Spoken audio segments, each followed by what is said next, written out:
Hello technician ভাইরা, আসসালামু আলাইকুম। আশা করি টেকনিশিয়ান ভাইরা ভালো আছেন। আপনাদের দয়ায় আল্লাহর রহমতে আমি ভালো আছি। তো টেকনিশিয়ান ভাইরা, এই মুহূর্তে আমার হাতে একটি সেট আছে, রেডমি কোম্পানির একটি সেট, রেডমি নোট 9। তো এই সেটটি প্রবলেম দেখেন, এই যে হ্যাং লোগো, অটো রিস্টার্ট, এটাই হচ্ছে প্রবলেম। তো আমরা প্রথমত মনে করছি যে আমাদের ব্যাটারি সমস্যা। আসলে আমাদের ব্যাটারিতে প্রবলেম না। তো আমরা দেখেন, এই যে পাওয়ার বাটন প্রেস করব, প্রেস করার সাথে সাথে আমরা চালু করব। চালু হওয়ার সাথে সাথে দেখেন, আপনারা দেখেন এই যে অটো রিস্টার্ট নেয়।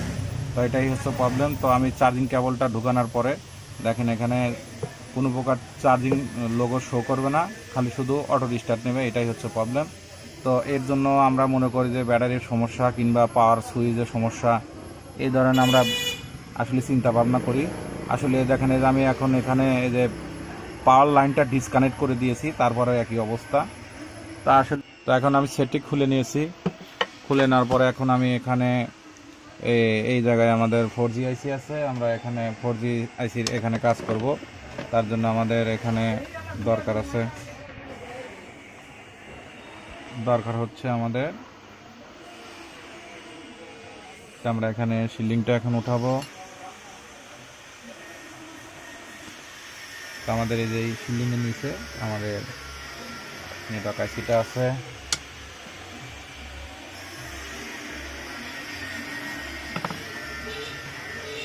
তো আমি এখানে কাজ করব। আশা করি আমাদের এখানে খালি রিফারিং করলেও হবে। আমাদের এখানে হালকা হিটদের টিন্ডার তুলে একটু রিফারিং করলে আমাদের কাজটি হয়ে যাবে। আর না হলে ওখানে দুটি ডাউট আছে, আমরা দুটি ডাউট তুলে দেব। তো দেখা যাক।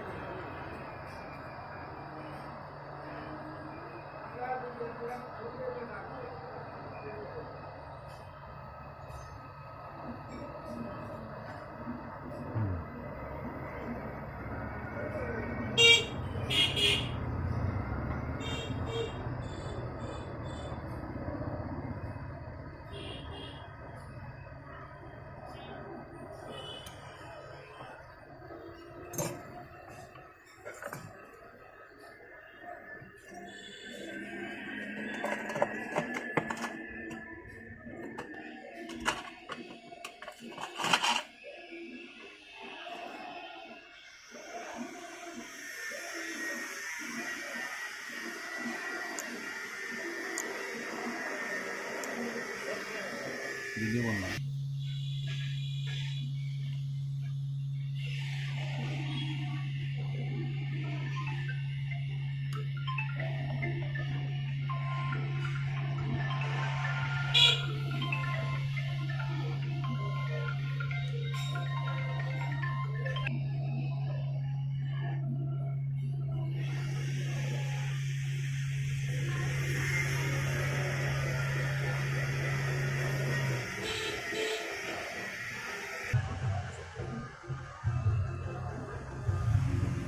তো আমাদের শিলিংটা এখান থেকে তোলা হয়েছে। তখন আমরা হালকা পেজ দিয়ে এখানে করব। করার পরে একটু থিনার দিয়ে পরিষ্কার করে দেব। যদি আমাদের রিফারিং করার পরে না যদি হয়, যদি শিল্ডিং তোলার পরে না যদি হয়, তাহলে আমরা ওখানে দুটি ডাউট আছে, আমরা এই যে দেখা দিচ্ছি।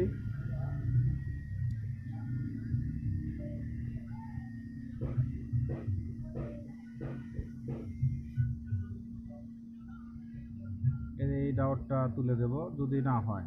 আর যদি ঠিক হয়ে যায় তাহলে ডাউট তোলার দরকার নাই ইনশাল্লাহ। এখন আমি দেখব, একটু আমার মাদারবোর্ডটা ঠান্ডা হলে আপনাদেরকে চেক করে দেখাচ্ছি।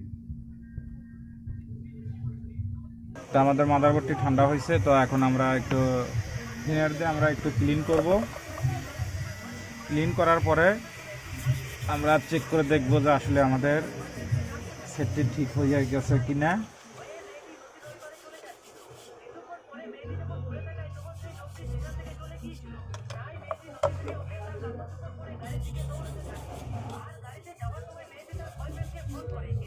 তো একটু ওয়াশ করে নিলাম।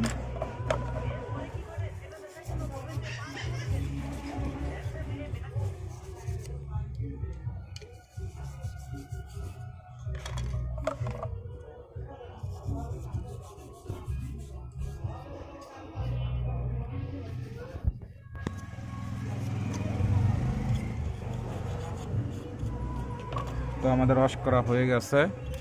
তো এখন আমরা চেক করে দেখব। শুধু আমরা এখান থেকে খালি শিল্ডিংটা উঠাইছি, একটু হালকা পরিষ্কার করছি।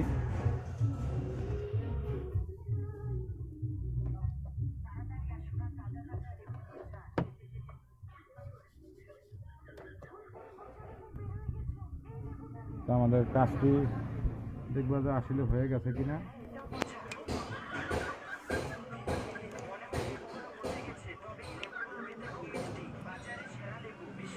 তো যেহেতু আগে আমাদের চার্জের লাইন দিলে আমাদের শুধু খালি অটো রিস্টার্ট দিত, তো আমরা এখন প্রথমত বিসমিল্লাহ চার্জ দিয়ে দেখব।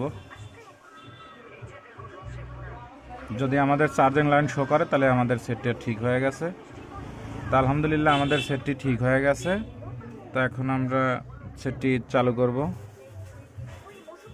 চালু করে দেখব যে আসলে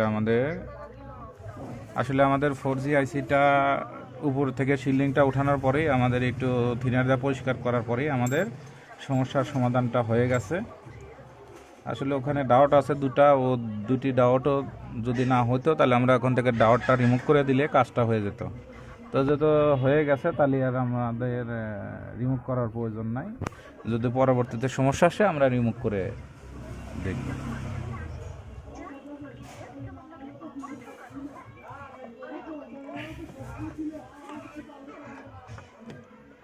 তো একটু চালু হতে সময় লাগবে।